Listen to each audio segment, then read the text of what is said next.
کوئی تو میزبان بنے گا اور کسی کے تو حضور علیہ السلام مہمان بنیں گے، اور جس کے مہمان بن گئے اور جس کو یہ میزبانی کا شرف مل گیا اس کے لیے تو بڑی اعلیٰ بات ہے، بڑی اعزاز کی بات ہے۔ تو یہ شرف کس کو ملے گا، کس کے پاس رکیں گے؟ تو قبا میں عمرو بن عوف کا ایک خاندان تھا جو بڑا ممتاز تھا، بڑا مشہور تھا، اور حضرت ام کلثوم بن حدم یہ اس خاندان کے سربراہ تھے۔ تو اس لیے حضور علیہ السلام نے قبا میں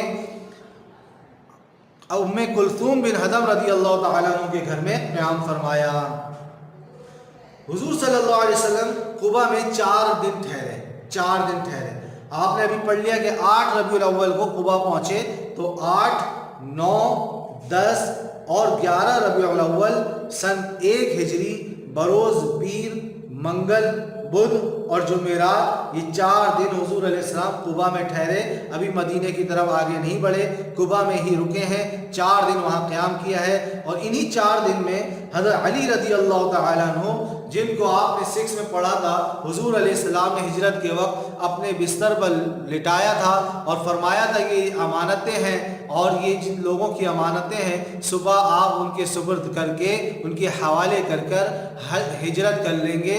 تو حضرت علی رضی اللہ تعالیٰ عنہ نے بھی وہ امانتیں ان کے حوالے کر کے ہجرت کے لیے روانہ ہوئے، اور جب حضور علیہ السلام قبا پہنچے تو حضرت علی رضی اللہ تعالیٰ عنہ بھی قبا پہنچ گئے، اور انہوں نے بھی 4 دن حضور علیہ السلام کے ساتھ وہیں قیام فرمایا۔ اب ان 4 دن میں حضور علیہ السلام نے سب سے پہلا جو کام کیا، سب سے ضروری جو کام کیا، وہ ایک مسجد کی تعمیر کرائی۔ وہ تعمیر کی مسجد کی، اور یہ اسلام کی سب سے پہلی مسجد تھی۔ عزیز طلبہ، قبا کے مقام پہ جو مسجد تعمیر کی گئی، حضور علیہ السلام کو نبوت ملنے کے بعد، اسلام کے آنے کے بعد سب سے پہلی مسجد تھی جس کو تعمیر کیا گیا۔ جب مسجد بنانے کا ارادہ کیا تو حضرت ام کلثوم بن حدم، جن کے گھر میں حضور علیہ السلام قیام پذیر تھے، انہوں نے مسجد کے لیے اپنی زمین پیش کی۔ حضور علیہ السلام نے اپنے دست مبارک سے اس جگہ مسجد کی بنیاد ڈالی، اور اس مسجد کا نام قبا رکھا گیا، مسجد قبا، کیونکہ قبا کے مقام پر بنی تو مسجد قبا اس کا نام رکھا گیا۔ مسجد قبا سے متعلق قرآن کا اعلان۔ عزیز طلبہ، اسی مسجد کے حوالے سے اللہ تبارک و تعالی قرآن میں ارشاد فرماتے ہیں، اعوذ باللہ من الشیطان الرجیم، بسم اللہ الرحمن الرحیم، لمسجد اسس علی التقوی من اول یوم احق ان تقوم فیہ رجال یحبون ان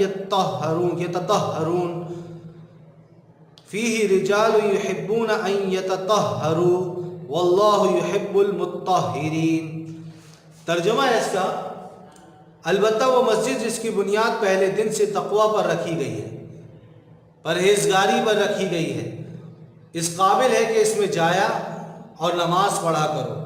اس میں ایسے لوگ ہیں جو پاک رہنے کو پسند کرتے ہیں، اور اللہ پاک رہنے والوں کو ہی پسند کرتا ہے۔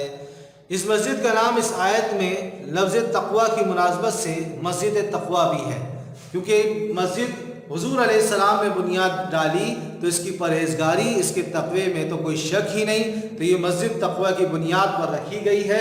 اس لیے اس مسجد کو قرآن میں کی آیت کے حوالے سے مسجد تقوی بھی کہا جاتا ہے، اور مسجد قبا بھی اس کا نام ہے۔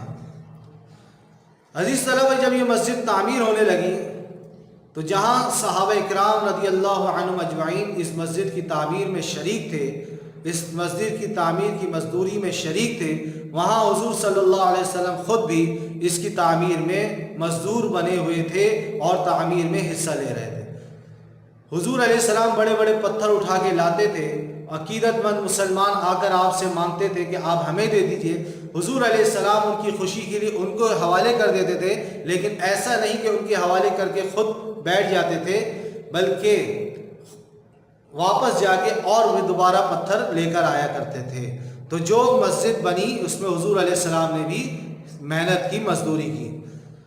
عزیز طلبہ، اس سے ہمیں کیا سبق ملتا ہے کہ اس سے ہمیں یہ پتہ چلا کہ مسجد کی اہمیت کیا ہے۔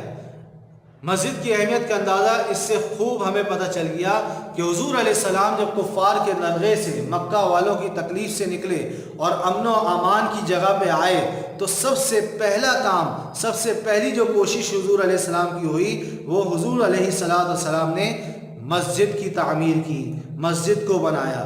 تو ہمیں بھی چاہیے کہ ہم بھی مسجد کی تعمیر میں حصہ لیں، اور ہم مسلمانوں کو چاہیے کہ جہاں کچھ مسلمان ہیں اور وہاں مسجد نہ ہو تو ہم آگے بڑھ کے پہلے ادھر مسجد کو تعمیر کریں۔ اور مسجد صرف عزیز طلبہ نماز پڑھنے کے لیے نہیں ہے، بلکہ نماز پڑھنے کے علاوہ، عبادت کے علاوہ مسجد کے بے شمار دیگر فوائد بھی ہیں۔ مثلا مسلمان جب مسجد میں جمع ہوتے ہیں تو انہیں ایک دوسرے کے حالات سے واقفیت حاصل ہوتی ہے، ایک دوسرے کے حالات کا پتہ چلتا ہے۔ کوئی پریشان ہے تو اس کی پریشانی دور کرنے کے لیے بندہ کوشش کرتا ہے، اور ایک دوسرے کی بیماری تکلیف کا پتہ چلتا ہے۔ اور مسلمانوں کی اجتماعیت کا اظہار ہوتا ہے کہ مسلمان کا اجتماع ہے، مسلمان جمع ہے، مسلمان ایک ہیں۔ اور مسجد میں جمع ہو کر نماز پڑھنے سے رنگ و نسل کے فرق کا خاتمہ ہوتا ہے۔ کالا ہو یا گورا ہو، کسی بھی رنگ کا ہو، وہ نماز کے لیے آ رہا ہے، ایک ہی صف میں سب ساتھ کھڑے ہیں۔ امیر ہو یا غریب ہو، بڑے قبیلے سے ہو، چھوٹے قبیلے سے ہو، یہ سارا فرق ختم ہو جاتا ہے۔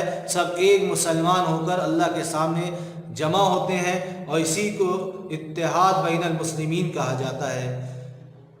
اس سب کے علاوہ مسجد مسلمانوں کے مسائل کو حل کرنے کے لیے باہمی مشاورت کی بہترین جگہ ہے۔ کہ اس سے بڑھ کر جب مسلمان آپس میں جمع ہوتے ہیں تو وہاں پہ ایک دوسرے کے مسائل کو حل کرنے کے لیے بہترین جگہ ہے کہ ایک دوسرے کے مسائل کے لیے مشورہ ہو جائے، مشاورت ہو جائے، کہ ایک دوسرے کی دکھ تکلیف کو ہم دیکھ لیں۔ حضور صلی اللہ علیہ وسلم کے زمانے میں اور خلفائے راشدین کے زمانے میں مسلمانوں کے تمام معاملات مساجد ہی میں طے کیے جاتے تھے۔ عزیز طلبہ، حضور علیہ السلام 4 دن قباء میں رہے۔ اب قباء سے روانگی ہے اور مدینے کی طرف روانہ ہوں گے۔ 12 ربیع الاول ہے، 4 دن وہاں ٹھہرنے کے بعد جس میں مسجد بھی تعمیر کی۔ 12 ربیع الاول سن 1 ہجری بروز جمعہ حضور صلی اللہ علیہ وسلم قباء سے مدینہ منورہ کی طرف روانہ ہوئے۔ آپ علیہ السلام کے ساتھ کچھ صحابہ بھی تھے۔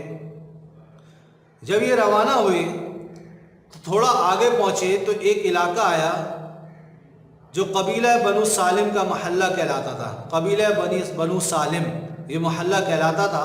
وہاں پہنچتے پہنچتے نماز جمعہ کا وقت ہو گیا۔ جمعہ کا دن تھا تو جمعہ کا وقت ہو گیا۔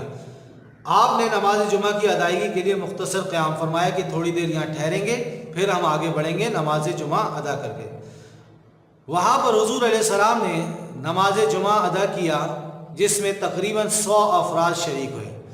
تو عزیز طلبہ، یہ حضور علیہ السلام کی امامت میں سب سے پہلا جمعہ تھا۔ یہ سب سے پہلا جمعہ قبیلہ بنو سالم کے محلے میں پڑھا گیا تھا جس میں 100 افراد شریک تھے، اور جو حضور علیہ السلام نے وہاں خطبہ دیا مختصر سا جمعہ کا، تو یہ خطبہ جمعہ بھی سب سے پہلا دیا تھا حضور علیہ السلام نے۔ جس جگہ آپ صلی اللہ علیہ وسلم نے نماز پڑھائی اس جگہ کو بعد میں مسجد میں تبدیل کر دیا گیا، اور اس مسجد کا نام مسجد جمعہ، کیونکہ ادھر پہلا جمعہ پڑھا گیا تھا اس لیے مسجد جمعہ کہا جاتا ہے۔ یہ مسجد مدینہ منورہ سے مسجد قباء کی طرف جاتے ہوئے داہنی طرف سیدھے ہاتھ کی طرف پڑتی ہے۔ آج بھی یہ مسجد موجود ہے اور آباد ہے۔ عزیز طلبہ، آج کا سبق ختم ہوتا ہے۔ اب تک جو ہم نے سبق پڑھے اس کا جو عملی کتاب ہے وہ دیکھ لیتے ہیں۔ آپ اپنی عملی کتاب کھول لیجئے۔ فی الحال آپ کو عملی کتاب کا صفحہ نمبر 45 وہ مکمل کرنا ہے، سن ولادت، سن نبوی اور سن ہجری کے حوالے سے جو ہے، اور اس کا کام آپ کو PDF کی شکل میں مکمل کر کے آپ کے گروپ میں بھی بھیج دیا جائے گا۔ آپ خود کوشش کریں کہ کتاب میں دیکھ کے اس کے جواب ڈھونڈیں اور ادھر لکھیں، پھر جب PDF آئے تو آپ اس سے ٹیلی کر لیں، دیکھ لیں، جو غلطی ہو اس کو صحیح کر لیں، اور جو جواب نہ ملا ہو تو وہ دیکھ کے لکھ لیں۔ السلام علیکم ورحمۃ اللہ وبرکاتہ۔